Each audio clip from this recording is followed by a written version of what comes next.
And now I give the floor to the representative of Italy.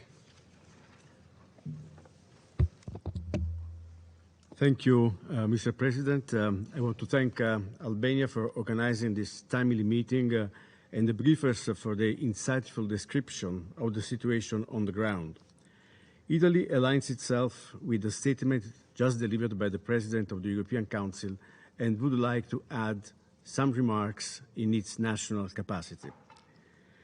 During all conflicts, including in this illegal and unjustified war launched by Russia, the internally displaced and refugee women and girls are the groups at higher risk of sexual violence. As we have heard by the Special Rapporteur Patton, in addition to this already alarming situation, Ukrainian women are facing the risk of trafficking, yet another channel for sexual violence and exploitation. In fact, women continue to represent the vast majority of victims of trafficking. Such women, who are also often mothers, are attacked as symbolic representatives of their people.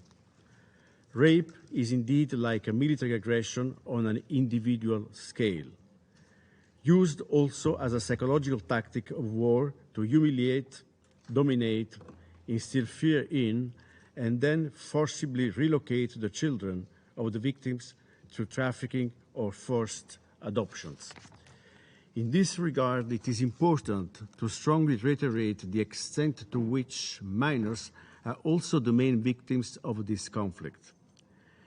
They experience both its immediate and indirect consequences: the loss of their parents, of their country, their schools, and their homes, factors that may result in the loss of a future.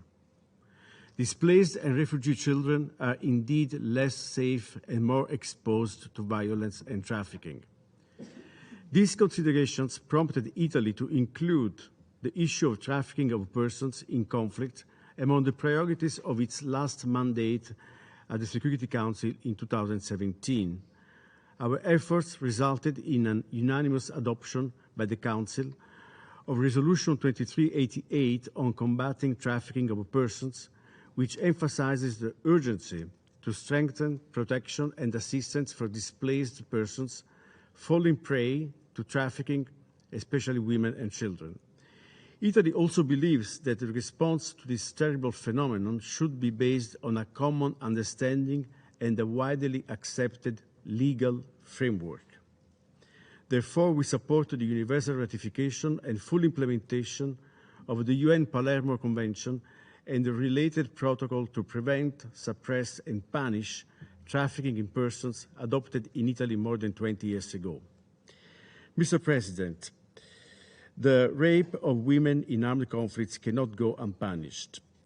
To avoid the risk of impunity, we must also increase the risk of legal consequences for all those who commit this barbaric war crime.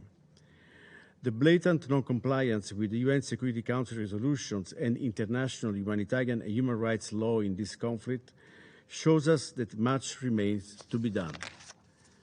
The work of the Security Council, if not hindered by the abuse of the veto power, can benefit from a more systematic involvement of international justice. However, when investigations and prosecutions by national or international courts are impossible or ineffective, the General Assembly should consider creating international fact-finding mechanisms in order to conduct gender-sensitive investigations and ensure the collection and preservation of evidence.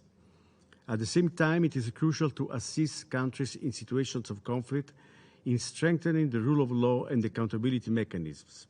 Italy welcomes the framework of cooperation on prevention and accountability for sexual violence in conflict recently signed by the government of Ukraine and the UN Special Representative Pramila Patten. Mr. President, in addition to accountability, we have only another form of prevention of sexual violence and trafficking in this conflict, namely humanitarian assistance to protect women and children from the heinous crimes that are currently being committed in Ukraine.